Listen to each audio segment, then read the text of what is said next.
Good morning.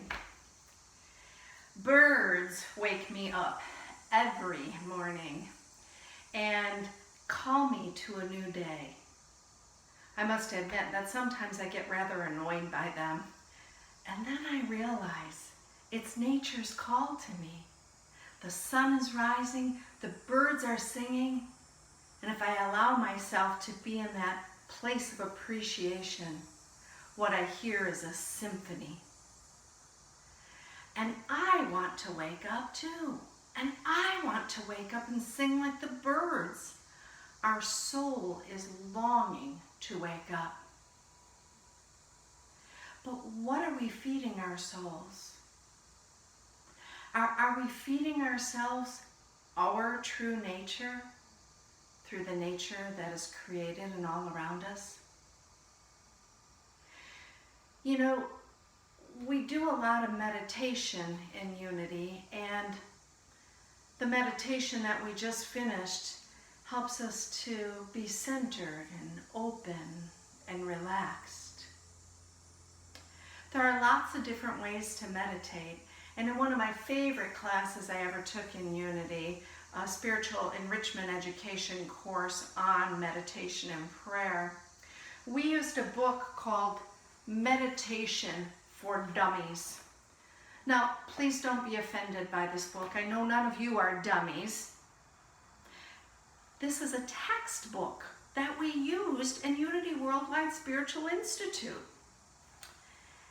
And since we're talking about nature today, I thought I'd share with you from this book a way to meditate in nature.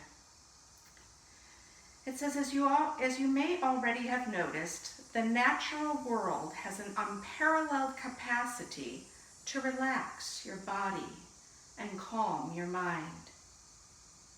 When you're sitting by the ocean, listening to the surf, or hiking in the mountains, among the rocks and trees, you don't have to practice some formal meditation technique.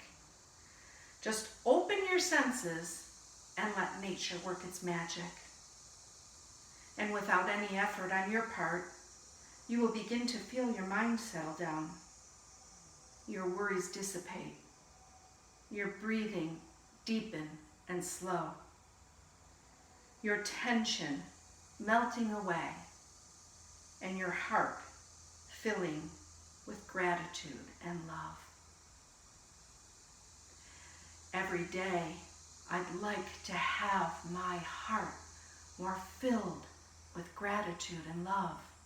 And what this book tells me is I don't need to know any special techniques of meditation to do that. I can just go out into nature. It goes on to say, as species, we evolved in the natural world, and the plants and animals have been teaching us to meditate for as long as we've had legs to cross.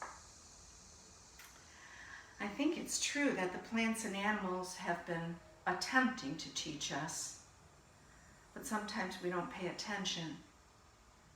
And I liked that they use as long as we've had legs to cross, because sometimes we think that in order to meditate, we have to sit in a particular way with our legs crossed in some funny fashion that may feel uncomfortable.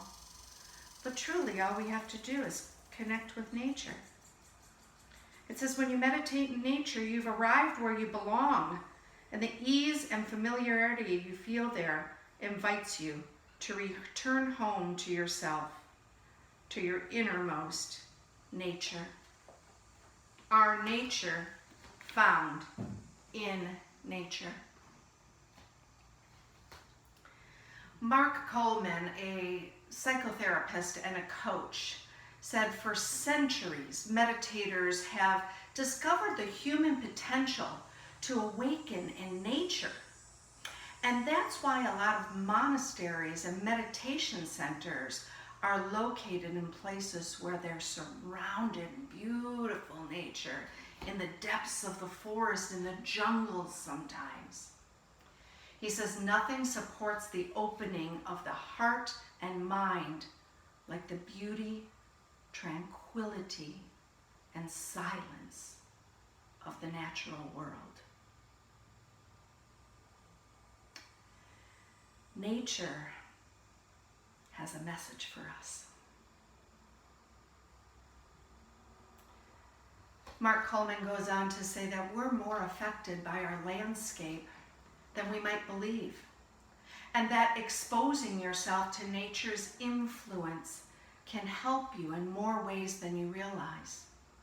In fact, scientists and researchers have found that being in nature can free us from our limited selves, help us to transcend any ways that we might be feeling trapped in life. Being in nature recedes the personality. It takes the individual me out of the picture and makes me one with the all.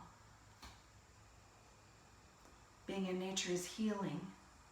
It's nourishing for the soul. Being in nature invites us to pay attention.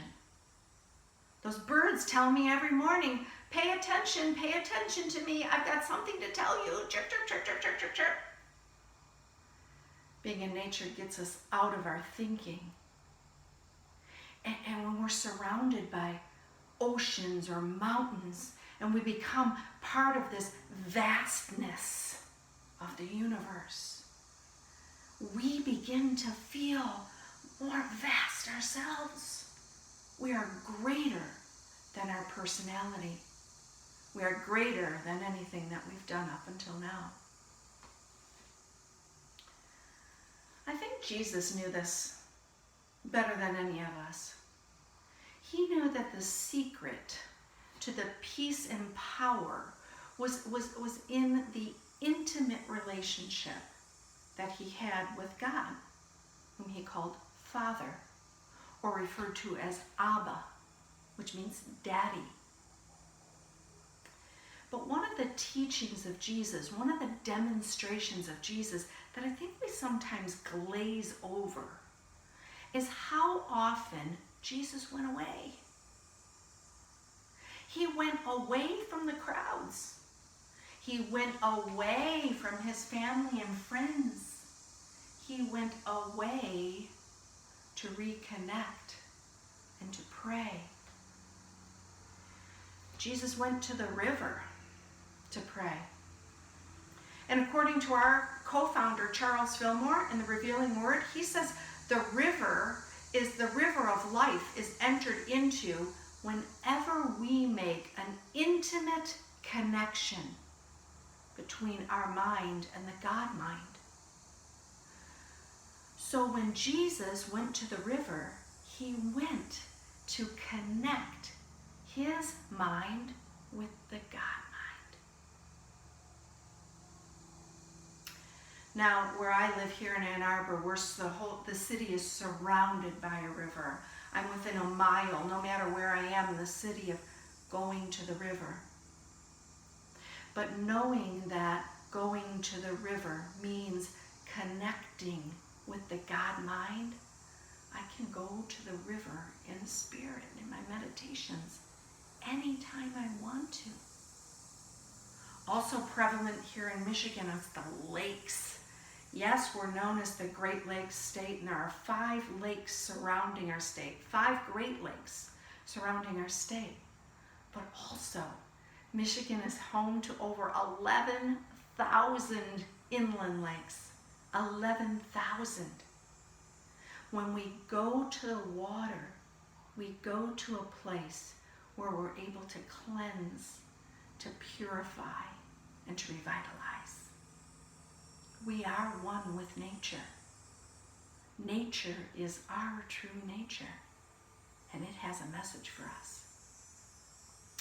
Jesus went to the mountains, and according to the Revealing Word, the mountains symbolize an exalted state of mind, a state where the divine plan can be perceived and unfolded. Going to the mountains elevates our thoughts and our aspirations to God's viewpoint. Jesus also went to the garden to pray. And the revealing word tells us that the garden is the spiritual body in which man dwells when he connects with the divine ideas, with the very substance of God. Some of us have gardens in our own backyards. And some of us find great relaxation in digging in that dirt because we are connecting with our true nature, the nature of God. When Jesus went away to these places, he did so to overcome grief. When he was sad, he went away. When he had a decision to make, when he needed to start anew and was looking for an answer or a new beginning, when he was trying to prepare for something, and to keep up with the demands of his ministry. Now, we all have a ministry. No matter what your walk in life is, your work, your life, your family, you minister to all of those. And to go away, to reconnect, nature can be a great place to do that. We are affected by nature because we're one with it. Nature has a message for us. Now, science has proven that the energy systems of nature work in perfect harmony with one another. But if we are a part of the nature, do we work in perfect harmony with one another and with our environment? Unfortunately, we do a lot to interrupt that harmony by pollution and destructive things that we do. We interrupt our own flow in nature. There's one interruption that we use pretty frequently. It's a device that vibrates or rings or sends us pictures or alerts. And to find true inner peace, we need to be willing to part ways with those things sometimes, to put down the devices, to clear ourselves from the electromagnetic frequencies that disrupt our true nature. Because true nature has a message for us. I found a really cool article by Jackie Stewart. It's called 5 Ways to Find Peace and Happiness in Nature. And when I was reading it on her website, I found that she actually teaches classes, she teaches courses on helping people to return to nature. It made me chuckle a little bit because I thought, nature is our nature. It's a shame that we have to remind ourselves to go into nature to reconnect. But it's true. We live very busy lives, and we do have to make the effort to go away or go into nature to reconnect and make that true soul connection. In nature is where we can find our true connection to God. So Jackie says, slow down to nature's pace. And when you begin to slow down, you'll become more appreciative of all the nature around you. The second thing she says is to try barefoot breathing. This is one of many methods of earthing. And as humans, we don't connect with our earth enough. We don't connect our bodies with the earth enough. I think that's why so many people like the beach so much, because we get our feet in the sand and in the water. But what she suggests is that we can do this anywhere.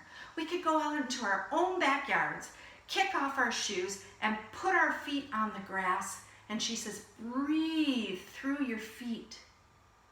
Take 100 slow, deep breaths and really feel yourself connecting. Another method she suggests is spending some time cloud watching. I mean, when was the last time you laid on the grass and watch the clouds float by. And another thing she suggests is hugging a tree. Now, I know sometimes hippies and people were called tree huggers, and they were made fun of for hugging trees. But you know, the oldest trees on our planet have been alive for thousands of years, providing us with the oxygen that we need to breathe. I think we owe them a hug every now and then. And the fifth thing she suggests is getting in touch with plants. That many plants are used for medicinal purposes. And she says, go out into a flower garden and just see what flowers you connect with, and spend some time absorbing their beauty and being open to the idea that they are giving you the healing that you need. So I love being in nature, and although I'm not a professional photographer, I like to take pictures of nature. And I'd like to share some with you now. And as I do, I invite you to use your 5 senses. As you look at the picture, try to hear the picture, not only see it. Smell what you might be smelling, the air, the water, the flowers, the trees. Feel the sun or the breeze or the water on your skin. Taste the salty air or the berries. These are all photos that I've taken myself.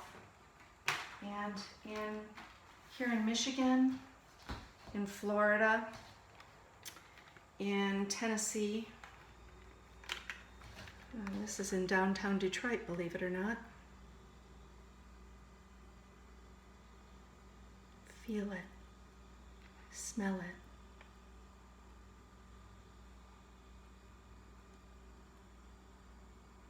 Another one from Detroit.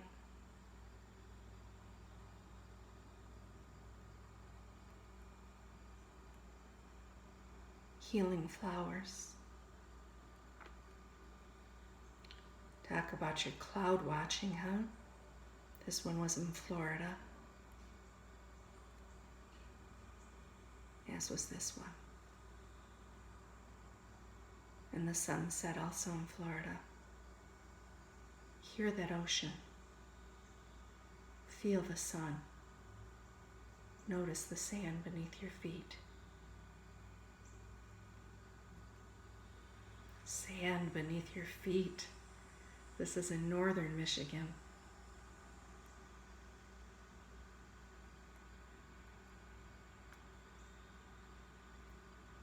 Out in the woods near my house. Breathe in that fresh air.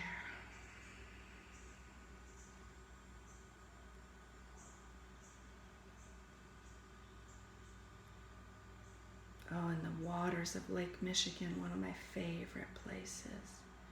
Can you hear those waves? Can you feel the moisture in the air?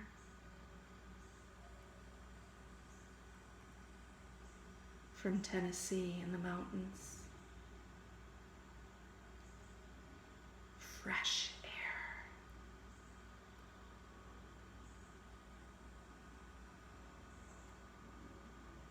Oxygen.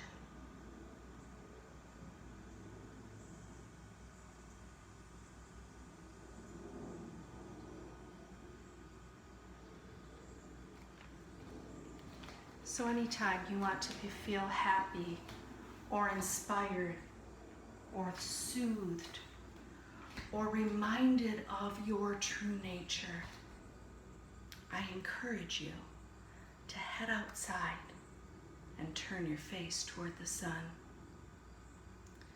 A Maori proverb says, turn your face toward the sun and the shadows will fall behind you.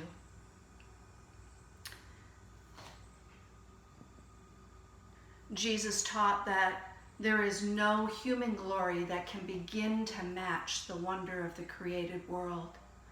And from Matthew 6:28 and 29, he says, consider the lilies of the field, how they grow. They neither toil nor spin, yet I tell you, Even Solomon, in all his glory, was not arrayed like one of these. Nature always finds a way to flourish. So can we. Go within. Go and find your true nature. And know that everything in nature is part of you. Nature has a message for you.